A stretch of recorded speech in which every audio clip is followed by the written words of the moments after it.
Assalamualaikum mbokk yi ñu ngi leen a nuyu di leen dalalaat si beneen jotaayi Gambia football show on the Jollof Football Bantaba YouTube channel ñu ko lay defee every Sunday ne ñëw fii waxtaan about Gambian football in general. So as usual I have my co-host Coach Coach week bi yaa ngi tàngoon nag record rek yaa ngi métti nu fa demee yaa ngi cool. Jaama alhamdulilah maa ngi sant yàlla bu baax a baax a baax a baax di la delloo ziar di la delloo nuyu di ko nuyu suñ audience yi di leen ne welcome to the Gambia football show brought to you by Jollof Football Bantaba ama Jaama waaw comme que gis nañ ne gars yi seen demande bi mooy ne ñuy jox gars yi ay short videos because dañ ne suñ programme daf lay guddaa so duñu am time pour siraan yëpp léegi-léegi xam nga so it's good na ñuy jox ay videos short yi gars yi tamit di netmendu di taxamte ko tamit xam nga non dëgg dañ bëgg léegi saa yu amee info bu es rek ñu gaaw leen koo jox gars yi gaaw seen jot xam nga so loolu la rek absolutely noonu la sax noonu la affaire bi di gën a noonu la affaire bi di demee so guys you know guys so keep watching out for the Jollof Football Bantaba YouTube channel. We'll be recording a lot of short videos every time we have news, something important comes up, then we will react to it. Either Coach or myself, we will react to those big news. And last week and the past couple of weeks, it was the under-20. Everything we talked about was the under-20. Their great performance in the African Cup of Nations, going all the way to the finals and losing to Senegal. But now the attention will shift to the senior squad this week because it's going to be the international break after this weekend. And Gambia have two big games coming up against Mali, double header. Supposedly, it's supposed to be one at home and one away. But we're going to play two games away from home, one in Mali and one in Casablanca, which is not ideal for a Gambian situation. But you never know. It's football at the end of the day. Maybe we can get something there. And as usual, we will discuss about the Gambia leagues, that is the first division, second division, how they are evolving, and also the women league, of course.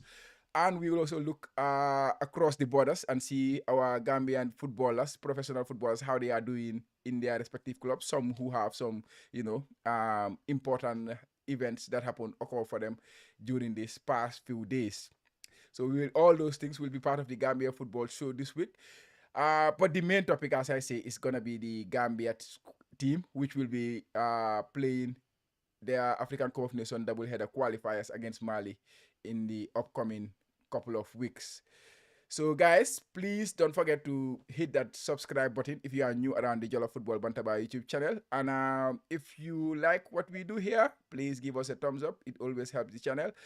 And yes, like we say, we're going to be releasing a lot of videos. So if you want to be the first to be notified about these kind of things, please hit that notification bell. It helps you get the news as soon as we upload them. So without any further, without any wasting much time, we can get right into the discussion. And like we say, we're going to start with the Gambia game against Mali. Like we say, there will be a big game. This is going to be double header. One is going to be next Saturday, and then the following one will be in the midweek, in the subsequent midweek after that Saturday. So Gambia will play their home tie in Casablanca, and Mali will play their home tie in Mali. Coach, yaa ngi release on video nag because discussing about the preliminary team selection from Tom. I'm not you are a bit displeased, but I was a bit confused to myself. And I think you wanted to clarify a little bit more things on that. And then we will look at the squad in general because it will be better, like you say, to discuss when we have the final squad that Tom names, which we don't know when he's going to release them. But lan nga bëggoon a clarify about your video in the last couple of days about the squads, like the preliminary squad. waaw Thiama loolu mu ngi indi polémique bu bëri am na ñu bëri call nañ ma di ma naa ne ni nga waxee ak nii dugg na fii jaar na fële xam nga Thiama dama bëgg a leeral pour nit ñi ñu understand first of all suma position man Thiama man I'm a Gambian first wala dara di xew yàlla natoo ma si football ma bëgg ko play ko ma gaañu si am si am si mbaga su ñu operate ko ma bàyyi football since 2012 terewut maa ngi si football Thiama nekk si def suma level coaching si ba fu ma àgga ni tey man kenn feelu ma def course benn team Gambia feelu ma def course ñu bëri ñu ngi def tey seen si lesson seen GFF man maa feel suma bu xaalis dem def suma course so xaarum si kenn dara si fu mu defoo dara si football Gambia caam amoo si loolu caam maa ngi participer maa ngi def suma quota si Gambian football maa ngi yóbbu ay xale yoo maa ngi change seen life si football caama dama nekk si mbootaay yoo xam ne mu ngi yóbbu si football bi dimbale lan players yi muy GFPA Gambia Football Players Association te terewul maa ngi ni si Manjai Sports Committee bi yëpp si yëngu si yëfi football xaruma si kenn definitely te def ma ko pour kenn suma dëkk laa ko defal ak man suma bëgg ak suma dama comme ne man li ma yàlla natoo so dama soo def suma quota definitely so man suma waxee si football am na rajo si football absolutely te nit ñi buñ dee jël lu gaay bëgg a dégg lu gaay bëgg a dégg jël dañoo xool the entire thing suma waxee dañ jël lu ma wax yëpp tënk ko man bañ ma benn doomu aadama I have nothing against anyone man dama am respect pour every person man noonu la ma yàlla bind dama am respect waaye ñaari mbir naa la ko xamal dama dëgër bopp te man kenn mënu maa intimider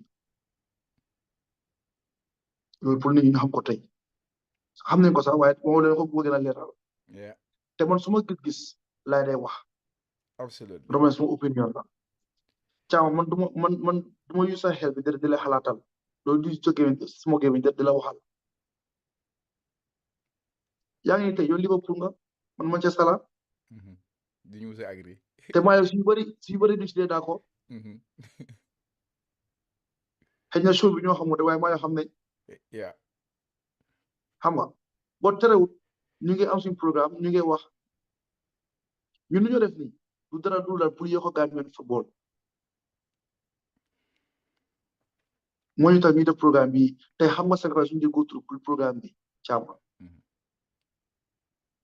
so nit ñi nañ understand ne ñun dañ fi def pour liggéey ñun yaxa teguñu fi dañ bëgg a improve absolutely yëfi tom li ma wax caama it kept on repeating itself every time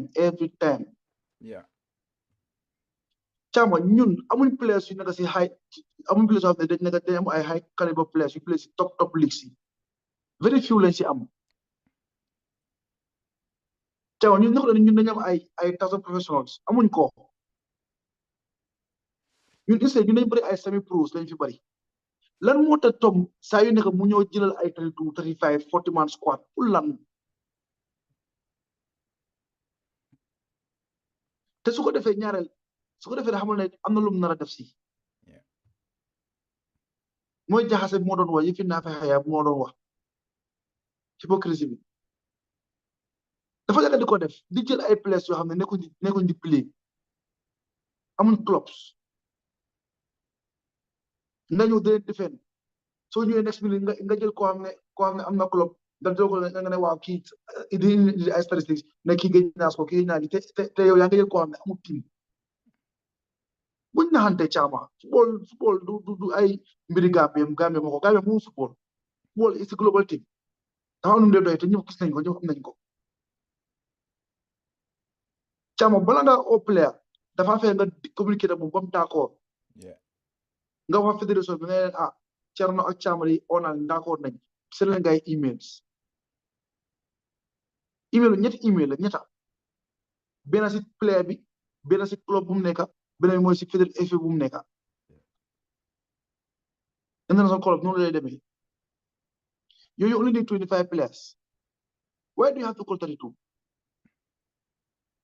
te man am na lu ma leer lu ma óot peng ne am na players ñu mu leen óot nekkute dama ko dégg lu ma xam la ñu ne ñoom tom waxuta ñoom receive buñ benn email te ñu si liste bi disi taataay mu ngi koo def su gën si lu ma waxaat on a player nangam waaye nangu ñu player dëkk bi instead mu ñëw wala ne mu wane player nangam bi train na bu nu ma ko jot understand nga on na ko waaye nangu maa player li mooy risinam on sax mu bàyyi si biir rek mu xamul nangu yow jëlal ñu nangoo ñëw police nga jël leen mu jee life continues waaye bul ñëw di jël suñu place ñooñu ay Gambien lañ di leen jël di leen jaxase ak askan bi man loolu moo ma dee naxari xam nga loolu moo ma dee naxari te loolu correctut. No, correct. I agree with you 100%. I think you on your video, see big. I think you very much clarify that. It's not cool when it especially when it comes to the 32. I am a bit baffled. Like I'm confused in a way that it's 2 days. We release our preliminary squad on Friday. The international break starts on Monday. That is 3 days in between. Like I cannot see the point for releasing it at that point in time. You can, because I understand, like yang wax ne da nga wara email player bi da wara email club am bi ak nga email FA bi, something like that, those three. And I understand it has to be done within 2 weeks before the international break nga wara def lolu nonu. So xëy na mi ngi consider player bi na dem injury, player bi ba pare am na players yoo xamante ni ngi amoon injury comme ku mel ni ñoom Joe Gomez ak ku mel ni Souleymane Mar, ñoom ñëpp nga am injury, so they are not gonna come. So xëy na luy façon yooyu consider façon yooyu noonu, but ba léegi why do you wait until 3 days before nga war a start the international break nga or a preliminary squad? Because at that point you should know who is available and who is not available. Of course, there is this weekend that is coming up, and then it was not even necessary to call the preliminary squad. If you are gonna wait until what happens this weekend, then you can wait until Monday. Like nga name sa squad bi ñoo xam ne oo nga leen bugga nga gaay ñëw nga name, but it's just confusing for me to name a preliminary squad. I don't see the point daal.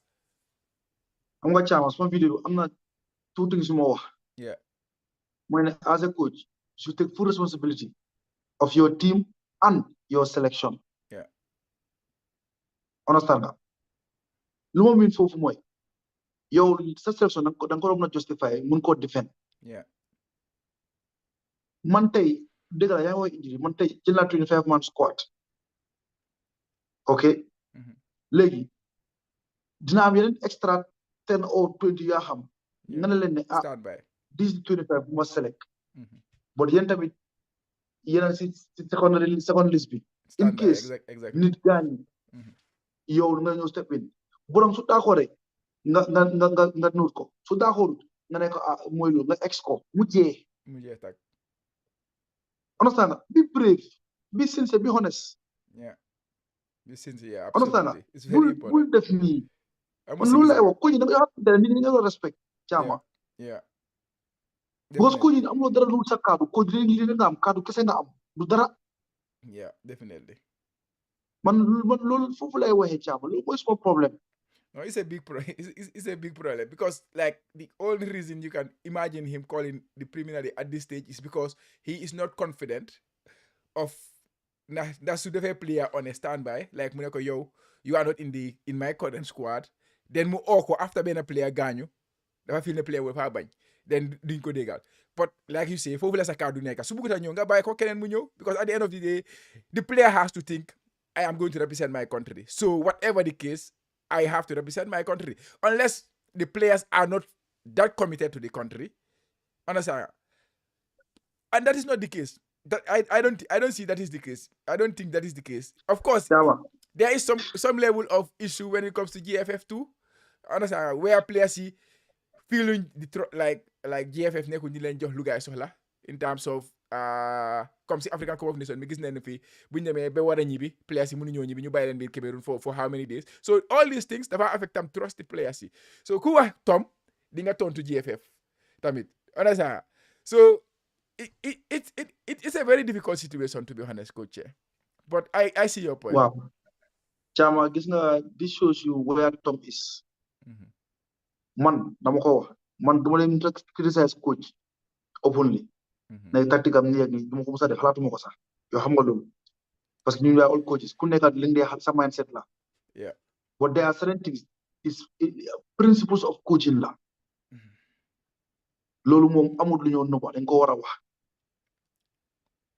Chama su fekkee ne yow mënuloo convince ay players te Chama lu mel ni national team you don't need to motivate a player to come and play for his national for his country. Yeah. Being a Gambian alone rek is a motivation. Xam nga yaa ngi understand fu ma waxee de. Yeah, ma la feel foofu noonu bu baax a baax but xam nga point ma la mais 1 minute rek point ma la wax mooy like yaa ngi seet soo nekkee Gambian rek man su ma nekkee Gambia I should be motivated to play for Gambia but at the end of the day like I was on like I cannot say this is like evident information, but I was on a space this weekend where I'm talking about Gambian football space. Of course, somebody came up with this, like he said he spoke to Joe Gomez's father when he was like Gambia called him before, but he did not come, right? And then when he wanted to come to play for Gambia, like he wanted to play, they say he wanted insurance to come to play for Gambia. Yeah, but then the country cannot provide insurance for him, right? You also get players on your feeling like there is nothing to lack over. You want them take care of Sabopa. So all these kind of things, when it comes to coming, like you can be motivated, but there has to be a setup behind that. Understand? So don't want to play. Okay, you got your Gambian guy and getting player Gambia. Man, is not enough, to be honest. It's not enough. It should not be enough. But Chama. Wow, xam nga loolu ñaari thing la. Two things la. Gambian bu juddoo Gambia xam Gambia ak Gambian boo xam ne mun naa ooy boo xam beneen dëkk la bokka is different. Absolutely. Man su ma motivation bu you don't need to motivate the Gambian to come play for the Gambia. Juddu Gambia kon bokk laa mun a wax. That's one. Yëfi GFF mun loo wax football gante wala si GFF. su ma vidéo waat soo leen delluwaatee di nga dégg ne wax naa fa ne Gambia government dañ war a oo GFF toog ñu waxtaan ak ñoom understand nga seet naka la ñoo mun a improver suñu football naka la ñoo jëlee contrat bi tom bi ñu def si lu si war yëpp parce que tom tam bu ñu réewoon mbir de tom tam GFF dina ko fay de ba pare comme yow loo wax nga defee ngolum tom is the cheapest coach around mu tax Gambia jël ko loolu moom is open. He's the cheapest coach around mu tax Gambia jël ko amul dem na ñëw na sax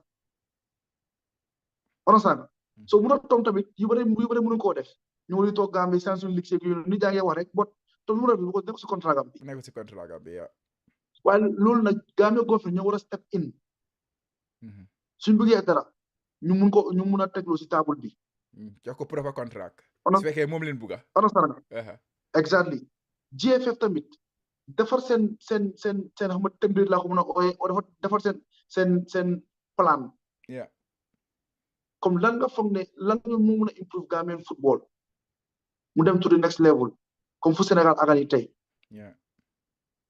GFF they can only bring in ideas understand nga bring in plan but mënuñ ko execute 100% lu si amoon def mooy ba su bëree bëri mooy 30% or 35% maximum du the same government la because li si jiitu mooy facilities so mooy coming back to li nga wax insurance yeeg yooyu noonu yëpp loolu yëpp facilities la understand nga good playing surface good stadium or good stadia all those things government la traveling back so moo tax ma ne is even hard moo tax ma ne government should take full responsibility of our national teams.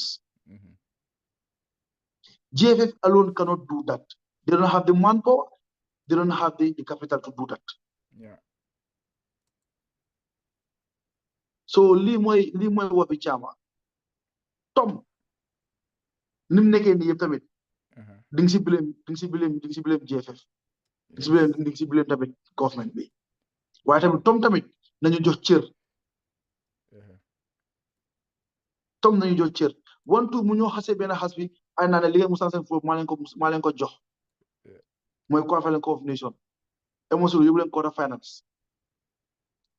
Chama football is like your daily life every day Chama soo eewoo yaa ngi try luy improve sa life football tamit noonu la as a coach every day yaa ngi try luy improve sa team improving performance of your players loolu mooy liggéey coach so man mënuma toog si benn kàddu boo naan ne luñ amut moo ñu ko jox loolu passé na nañ xam ne loolu it's nañ progress loolu mooy ting bi rek loolu lañ war a wax waaye Gambia ñun dañ gaaw a suur wantu rek lu mu fi defoon lu mu fi defoon lu mu fi defoon fi li ma fi defoon waaye su ne yow loolu nga toog di ko xaar bro bro di nga mujjee ñàkk de nañ progress nañ move ahead nañ xam nga move I know nañ boy wax xam dëgg naa xam naa suñu jàppee topic bii nii moom the whole show will be on the GFF Tom ak yooyu noonu. So now let's look at the game itself and then let's look at the squad. I know it's a preliminary squad, but like you mentioned, like you see some key names have joined the squad back. Kumelni Hamza Bari, now he's playing in the second, like in the first division of Denmark. That is actually the second division. It's not the Super League is the first division, and then you have the Division 1, and he's playing in Division 1 of Denmark. Because African Cup, it was a player could miss on a lot because of his qualities. You mom one of the few players in Gambian football you have more qualities you know. So it's very good to welcome him back to the squad. But also we may be missing a lot of key players in this upcoming game. Ku mel ni Souleymane Mar, he's not in the squad.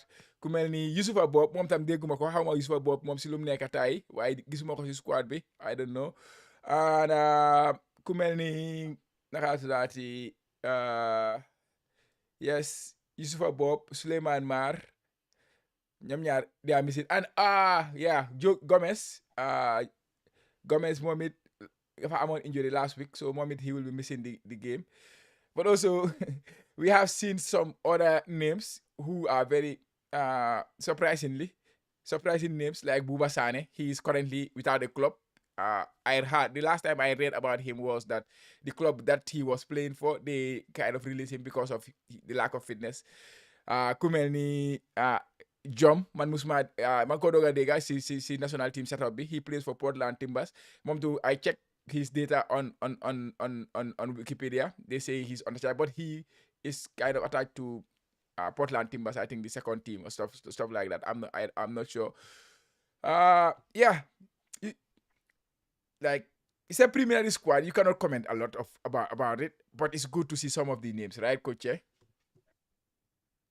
Chama, it's good to see some of these names, but I will stick with my statement. Du ma si mun a comment right now foog jëlu 25 man squad si la wax bi di doog a nii. Well, all right. But anyway, see, hopefully, when he names the squad, by sometime before Monday, because this will start campaign. The players will start coming or start camping. I think they're gonna camp in Morocco, where they're gonna play their home leg. Do you have any information on that? Like I'm guessing on that.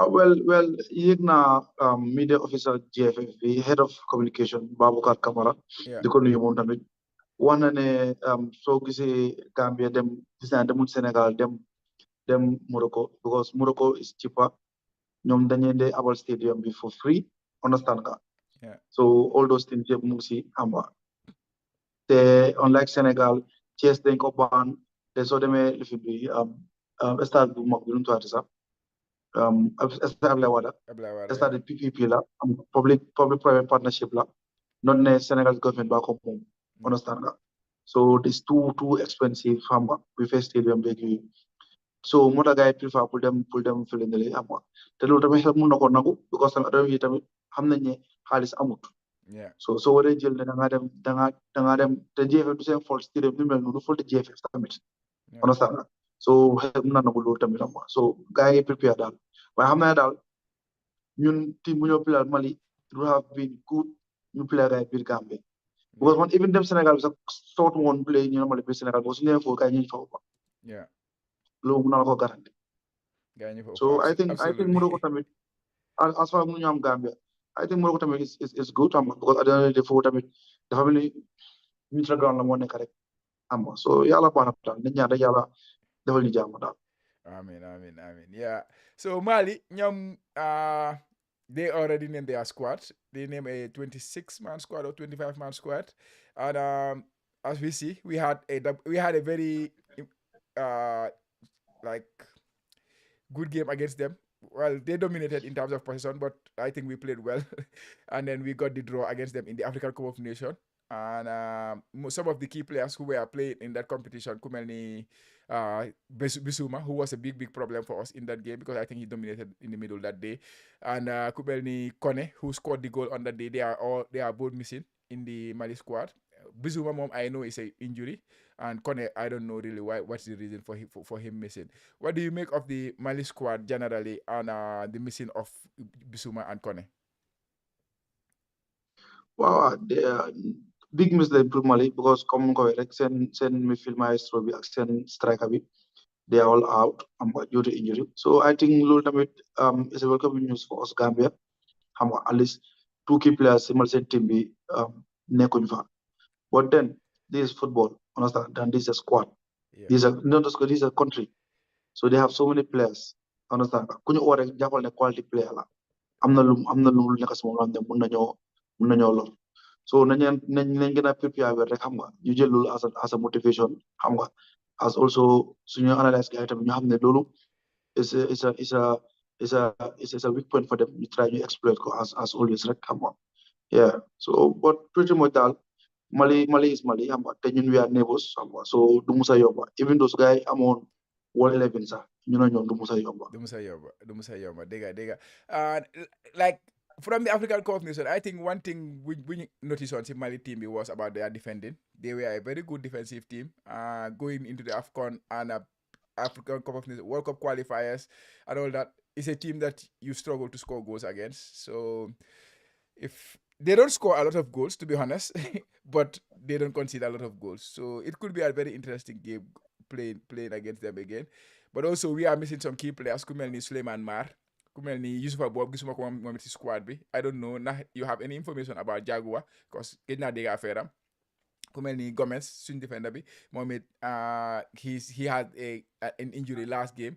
So these are going to be three key misses for Gambian football. But yeah, of course, the reaction on that will be coming your way during the week. So yeah, let's watch out for that, guys. Next topic we will discuss is the unveiling of the new Gambia jersey, the Scorpions jersey. The Salah contract has spanned, I think, since 2005. Salah have been the partnership with Gambian football, and that contract extends for how long I don't know because that was not revealed in the unveiling yesterday. What is your general reaction to the new jersey? It's beautiful, to be honest. What is your reaction? Chama waaw comme ni ko waxee fi nga daanele jersey yi nice nañ trop rafet na macha allah xam nga di ñaan tamit yal nañu jik Yeah. surtout loolu yal nañu jik waaw gis naa démb siraan naa lifin bi unveiling bi ak yooyu noonu yëpp xam nga nice na yëpp but lu gën a important dégguma ko te gisuma ko mooy contract bi lan moo si nekk Yes. lan mooy lan la si Gambie di benefit Yeah. understand nga yenn catégories ak yenn bagage lañu gay di provide daal parce que léegi-léegi contract am na contract yoo xam ne ba caama di nga nekk national team bi ak under 20 waaye under 17 bokku ci de wala kenn naate contract si ñu ngi fee am Yeah. understand ndax Salah dañoo provide ay balls ndax Salah dañoo provide ay bosses financially ñaata la gay di fay Gambia vest bu nekk soo gay jaay ñaata la si Gambia di am all those things dañ ko nit pour xam fan lañ koo jaayee contract bi ñaata years la ku ñu renew ko su kenn amee problème budget contract am lan moo nekk comme lan mooy details contract bi daal dañ ko nit pour xam caama dañu weesu si jamono yoo xam ne ay nubatu sooy nubal yow li nga moom mooy yow yaa sa famille mu nga ko nuba waaye alale askan bi dafa wala leer nañ caama dañ dee wane Gambian journalist yi dañ dee sos understand nga di yaaxa der di fenal di tuumal caama man support naa leen si loolu absolutely I agree lan lu tax waaw yeah go ahead journalist lu moo dundee du news soo mu rajo news amul fu ma jëlee news dafa create news. Simple. te ñun suñ fédération ñu dee opératé ñoom ñoo dee indil loolu seen bopp because they are not transparent. war nañ fi media bi gis nañ at bi gis si improvement si fi media bi seen di media di publish ci leaks yi. They are doing well in that aspect, but transparency is still their problem. Absolutely. People should know contract lu fa nekk. We should know. doo jékki-jékki rek indil ñu waaw ba pare amu si loolu dañ ne yéen da ngeen defoon open bidding. waaye Salah ñoo win bid bi. loolu naka la demee naka ngeen defee bidding bi. It's very competitive. But what do you mean by competitive? What was competitive? Exactly. Yan companies yan mark ñoo ñëw pour bid pour Gambia. loo xam ne Salah teguñ ko fa o Salah teg nañ lu ko raw. Caama nañ bàyyi suñu xel nit ñi ñoo foyee Caama. Definitely. Caama ñun ay kàngam lañ ñun xale lañ de waaye tamit amuñu xel xale lañ ñun dañ dee research dañ dee def gëstu. football nu ma opéré ñun xam nañ ko. football business nu ma opéré ñun xam nañ ko. football science nu ma opéré ñun xam nañ ko. ñun duñu toogee di wax dañ dee research xam gëstu. Ngala président Kaba Bayo second vice president Uncle Bax wala first vice president second vice president Ibu Faye Mr Faye ñëw leen ngeen di wax ak askan gi ngeen ñëw di leeral nit ñi xam nañ fi ngeen toog bu seen kër fi ngeen toog nit yaa leen fa teg ale la dëkk bi la su ma waxee ñu ne maa ngi against GFF soo wote waat maa ngi against gars yi politique passé na but su jëfee lu baax ma ne dañuy def lu su jëfee lu wrong ma ne dañuy def lu wrong te ñu koy def si Unveil si man. It's very wrong. ba may dafa bon de waaye leerut. It's absolutely very wrong. Dañu leeral. Yeah, like you say, come here, I watched the unveiling, and I was so super excited to watch the unveiling. But that video, like, the first thing Luma noticed, of course, it's a small thing, but first thing, unveiling was done in a very unprofessional way. I would say that. Like, they used a camera, somebody was using his phone, taking videos, and then every time a message... And he was having calls. Yeah. Every time a message pops in, there was poo, like the phone was vibrating. I say, what is this? What are they doing? This is supposed to be the country. This is supposed to showcase the country. And then they take all the judges and then throw them on the table, just like that. Like, it was so unprofessional, in my opinion. That was the first thing I noticed, right? And then the next thing was, it's not just about being critical. The representative from the ministry, he come, and then he was wearing an Adidas shirt, right? This is supposed to be Salah. That is very unprofessional, right? Let him wear it.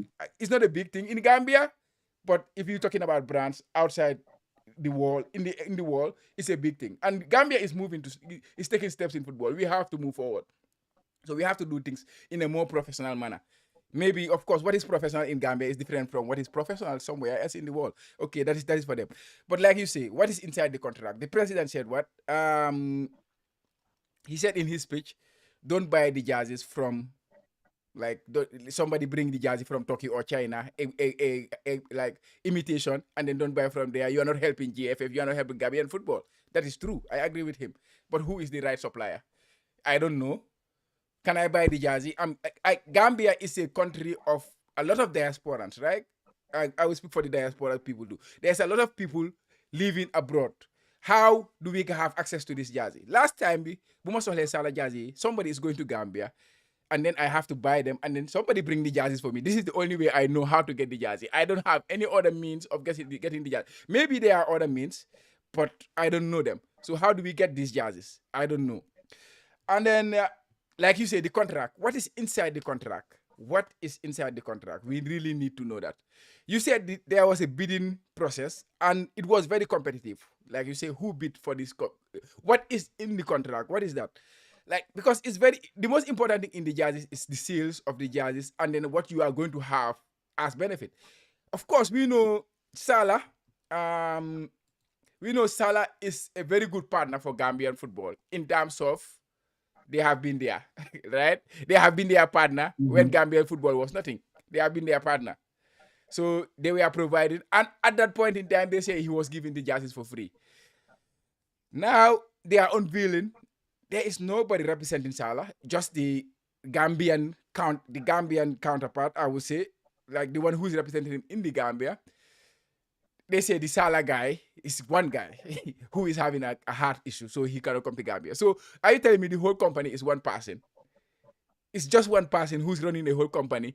It's just a housemaid. Like I am running my own company, and then I provide jerseys for people. Salah must be a company, right? It's not one. It's not about one person. Why is that? Why is just have to be the guy in the Gambia who is not even willing to speak about Salah because he say I cannot speak, right? And he's supposed to be the representative of Salah and sitting on that. It was very, very, very poor the way they handled this. And then we don't know what is the when is the contract ending? Why did it like? There was a lot of things wrong in when I watched that. I was very disappointed. I was really disappointed when I saw it. Awa Jawa yaa ngi ree maa ngi ree te li ñoo ree su ko fi waxee dëkk bi amee waaye xam nga lii dafa foni Caama li nga woon dafa foni yaa ngi yow maa ngi binda Caama président bi nga leen wax ne ku bugg a dimbale Gambian football GFF day jëndee si right pass bul jëlee invitation si Yeah, loolu moo laa woon ne léegi how are you going to help the GFF if you don't know what are they going to benefit suñ jëndee benn des yeah. Ken Hamut. Exactly. that should be stated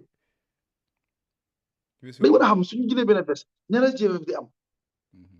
then di nga nit ñi ne solo si jënd ko benn dañu war a video advert comme ni ko professionnalisme professional way video advert bi wane veste bi quality veste bi fan la jógee understand nga nit ñi mun a xam lii mooy imitation bi lii mooy original bi understand nga si vidéo wane ne fii lañ koo jaayee ku bugg a veste colonel number bii nii Mhm. Wala demal si sob bii nii. loolu Sob yi nii. These are the sob bii nii Uh-huh.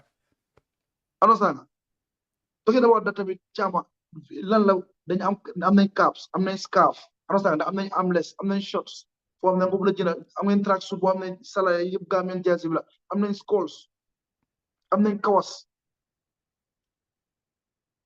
understand nga loolu noonu yëpp dañu ko war a wax su dee am na ñu xam fan lañ koo jëndee Yeah. And in this day loolu and noonu yëpp daf age si war of a bokk online, especially in this day of like online marketing, like you should have exactly something there. I don't have anything. Anybody can, because like at the end of the day, of course, you have Gambia like condition similar. It's very difficult, right? It's very difficult. Put nga wax nit yi jëndal benn jaasi $2,000 wala $1,500. But like I say, diaspora yi duñ fi jeex. So any diaspora will want to have a Gambian jersey. Anyone. So, and whatever you sell them for, they will buy, because at the end of the day, it's going to Gambian football, right? But you don't have yes a vehicle to make this, to facilitate this. Why Salah? Okay, if I go to Kamo is a Japanese funye jaya jerseys and stuff like that. Dama yam jina Senegal sen jersey bu es palma jina ko, Ghana sen jersey dama ko jina bu es palma isiko. Nakata di Ivory Coast dama jina sen jersey, Ivory Coast dama nekku ñu won ci African competition sa dama jina sen jersey ma isiko. And there are many other African countries you have ma dem fo ma jël sen jersey ma jina ko. But because what? They are dealing with better brands. Ñoo xamantene their outreach is very, very wide. It's not just within a very confined area. Foo xamantene anybody can mun na mo Japan fi ban ñaata Sénégal fi nekk. It's not that much. Bari na bari wul bari yooyu noonu. Ivorian, dama fi musa gis Ivorian side. It's very few. But they are selling their stuff here because of the brands they are dealing with. So, but why Salah? I cannot get it. ak leneen tamit Caama li important mooy ndax am nañ capacité bi pour mun a jaay every Gambia loolu tamit should be there da nga war a am Gambia, yeah.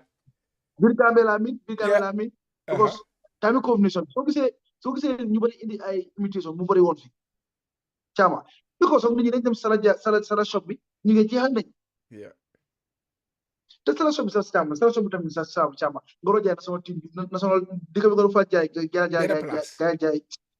jaasi place bi sax moo ndaw Uh-huh. loolu dafa nekk store bu mag Caama ñun pare nguñ ñu ko tax wax dëgg ñun pare nguñ dëgg ko ñun bëggu ñoo dem kanam xam nga su ma waxee li mu wadee merloo xam nga li mu wadee stress Caama bilaahi lii dafa rus trop It's very sad. It's very, very, very sad. It's very, very sad. But yeah, you said Nakala, I don't know contract will for nigga. Hopefully they will come out and tell us what is really in this contract and why they thought Salah was the best candidate for the contract. Which, to be honest, I cannot mënuma xalaat anyway nu Salah war a nekkee a better candidate than the other brands, to be honest. I cannot see it. doy na waar. doy na waar but anyways boy bi suñ ko bëggee jàppa tamit ñaari topic yi suñu leen jàppee fii tey duñ jeexal du caaxaan but anyways let's talk about the leagues, GFF leagues. We start with the first division. This weekend, two games guy play already. Birkama United, they won Banjul United 4-2. Wa Banjul, they drew 0-0 against Fortune. But the big game this weekend is going to be Falcons and Walidan. Because Falcons, as we know, they are at the top of the table with 25 points. Real de Banjul second with 22. Madrid with third and Walidan 19 points each. So Falcons, boy, going to league by storm. After 12 games, Falcons nearly at the top of the table. What are they doing right this season, coach? What fan la Falcons jógee ba war a ñëw di jël ligue bi by storm lu fa xew wax ma. Chama football Gambia moom bro. mu ngi nii rek ko waxee rek la. ku ne nga sax moment la rek soo ko jëlee rek nga nekk ci understand la. te soo winee ñaari match rek dafay dee pousse sori si table bi. Definitely. But Falcons tamit xam nga ñoom tamit they are not a bad team. xam nga they are a young team. They have a young coach, an elegant coach. Mourinho is young. And he's doing a good job. He has been doing a good job. So mooy loolu xam nga ko Chama man this year Chama tu ma la offendé. ko waaye naa ko wax. First and second division c'est un bon match. C'est la low game si. tu ma c'est un bon match.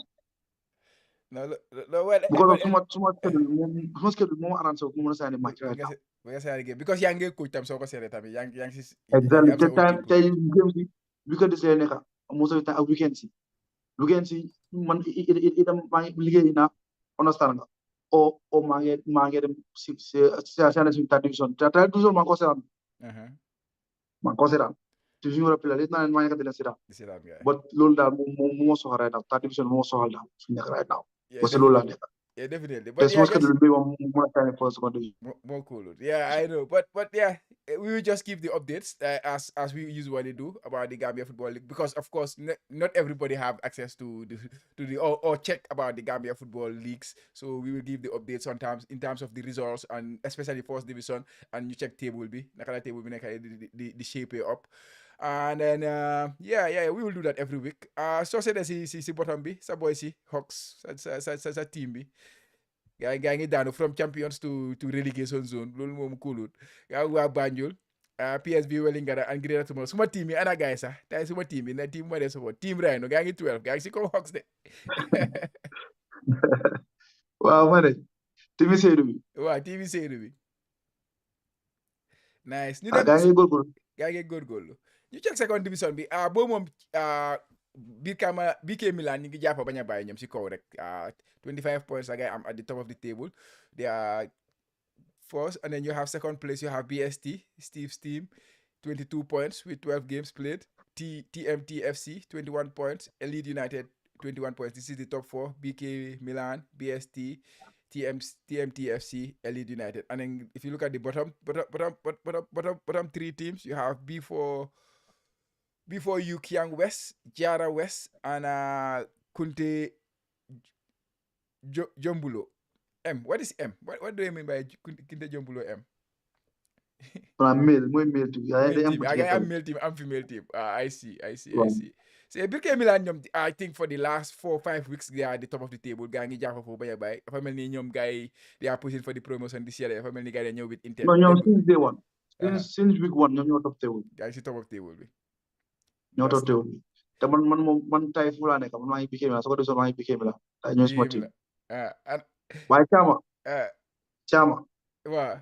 Dafa taxaw seetlu si table bi any last du ko dalee 15 ba si suuf. Yeah. Medical before you can Jara West Kinte Jumbolo. Chama. Football. The politics. The politics de. Football dafa am nu moo doxee. Bugguma see sori nag balaa ñeneen di ma mere waaye foofu lu jar a taxaw seetlu la. Team soo xoolee fu ñu jógee Chama di nga xam ne mooy loolu te team soo jógee struggle big time. Yes, struggle. Waaw yow war nga xam fu ma waxee team soo noonu fu ñu jógee bu ñu jógee lu ñu bëgg a jógee Chama mooy loolu pour ñu ñëw play si town sax dafay métti ak ñoom. daf dee métti it's very challenging li leen fa dugal politique daf si rax. Don't get me wrong, we are all Gambians, they are all Gambians. Understand nga? Ku nekk am nga right nekk si ligue Gambia because Gambia lañ wax. But am na loo xam ne am na loo xam ne sonal sa bopp la, sonal askan bi la, sonal team si la.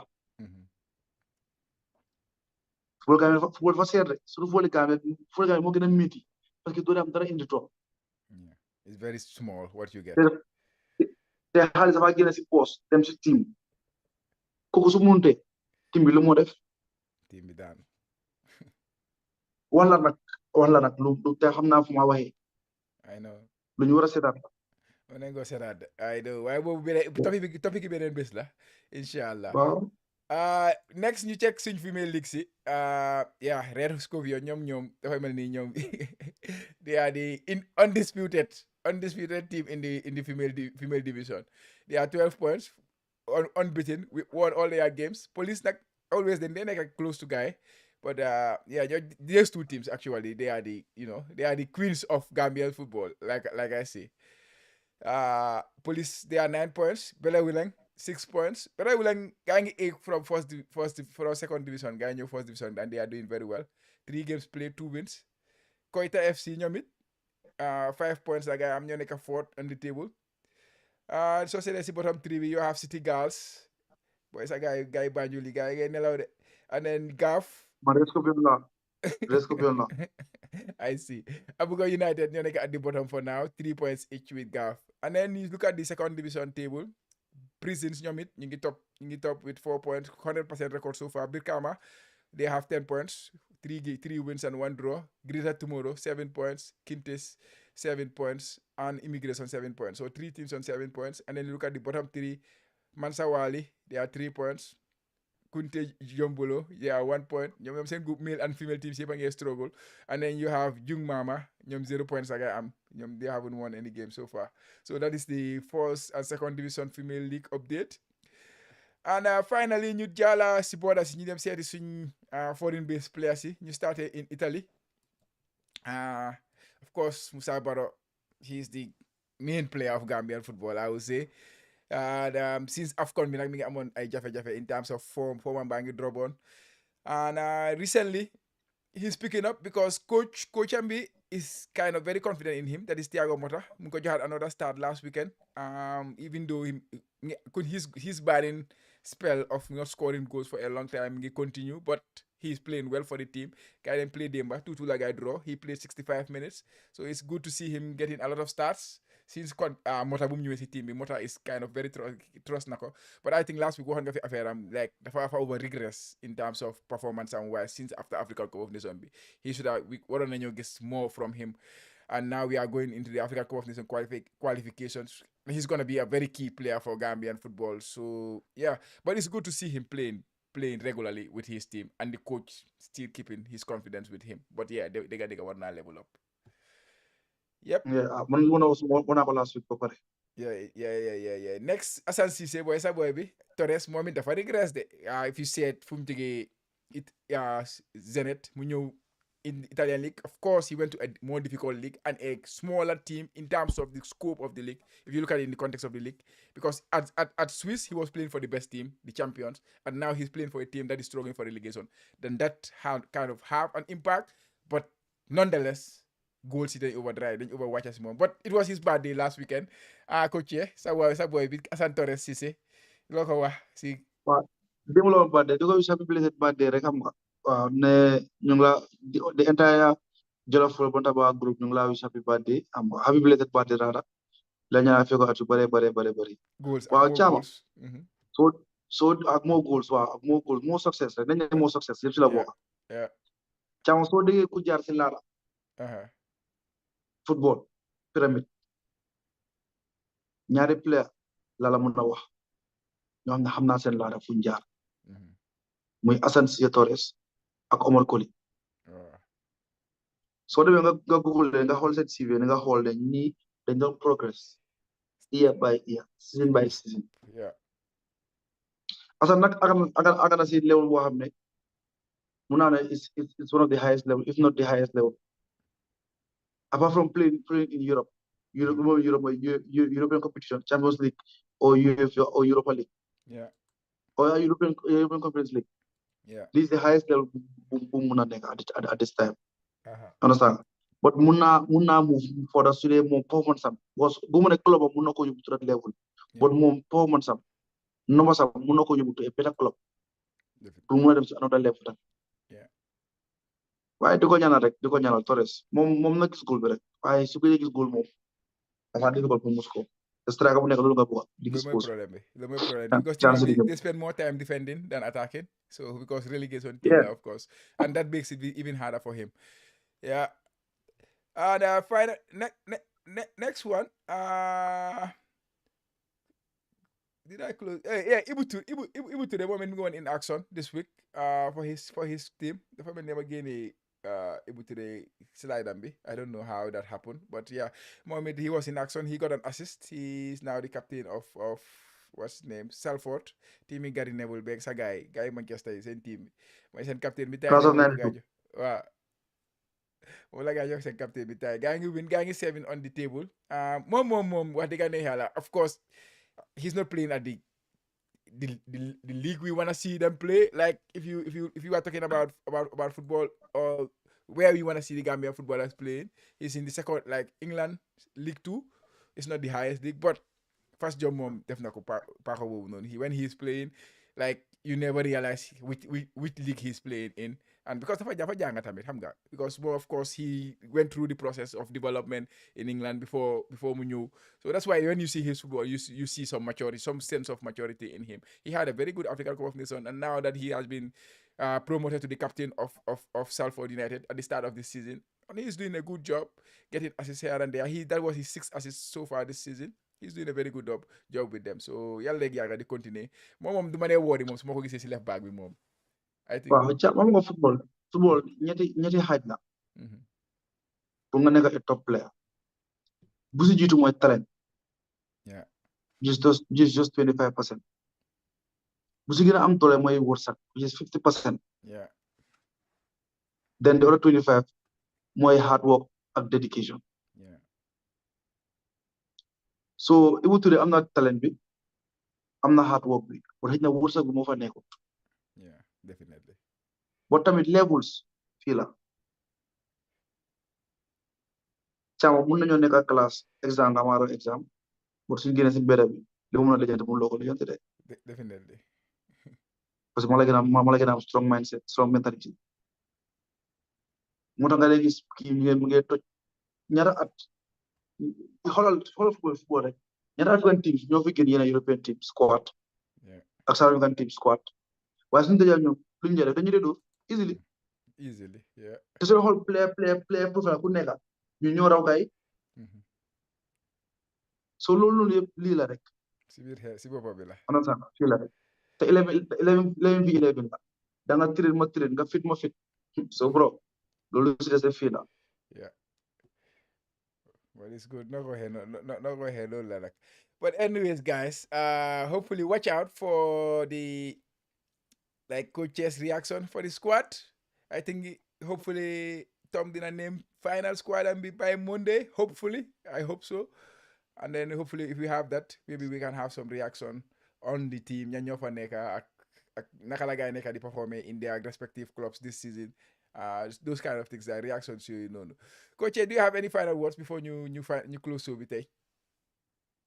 Waaw Chama comme di fàttaliwaat nit ñi rek ne xam nga lii programme la te programme bi dëgg la man coach la bon lañ xam ne Gambian la am na yenn wax su may wax ba xanaa coach dama ko simité ko ne le son bu bi Gambie léegi-léegi mosos ma wax na coach bi su nécessaire léegi-léegi ma nekk fan understand so foog nañu xam ne ñun dafa am ay clause yoo xam ne ñu la ñoo represent te bu kenn expect ma mel ni moom ni mu bëgg ma mel ma wax comme moom ni mu bëgg ma waxee o ma xalaat comme ni mu bëgg ma xalaatee mënta nekk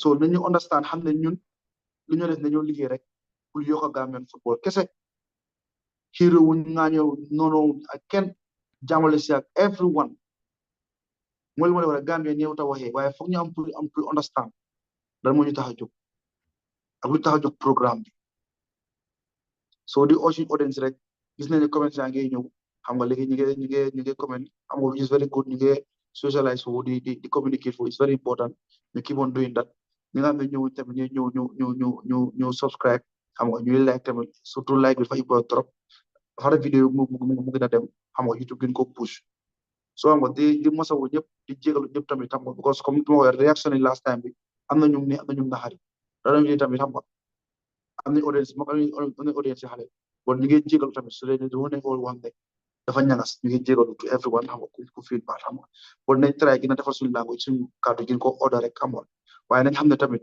nit rek lañ xam nga so dañ bëgg rek jox leen suñu réaction daal xam nga bëggu ñoo triser bëggu ñoo comme wax loo xam ne daal mooy gëmuñ ko man li ma war a ko gëm waaw li ñu exactly loolu moo gën a important sax lu nekk sa xol bi loo xelaat wax sa xelaat fii loolu leen fi nekkee de wax sa xelaat if we have information su fekkee dañoo share news then we will always try to use source but at the end of the day it's all about sharing our thoughts on issues pertaining to Gambian football, on issues pertaining to anything luy move Gambian football kanam loolu leen nekk di fii di xelaat so guys yeah comme nu mu ko waxee rek sorry but no sorry because at the end of the day suñu xalaat dañoo wax rek at the end of the day so mooy loolu but anyways guys like I say over the week we will of course expect some stuff from the Jollof Football Bantaba YouTube channel so in order to to be informed about all those kind of things, please subscribe to the Jollof Football Bantaba YouTube channel and like this video if you enjoy what we are doing here,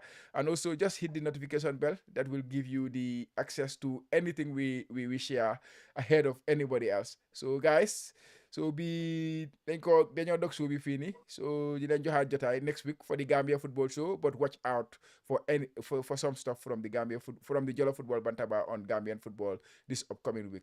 And on that note, we would like to wish the boys a very good luck in their double header against Mali. Hopefully, we will get the results that we desire, and hopefully, we will progress. And because this is key to our qualifications for the next African Cup of Nations. Most nen fofu nonu last time it was very beautiful. Enjoy nen ko. Ku nekk biir Gambia, ku nekkul biir Gambia. As far as you are wearing Gambian colors, you enjoy those moments. So, guys, let's try to make that event again. So, be next week, inshallah.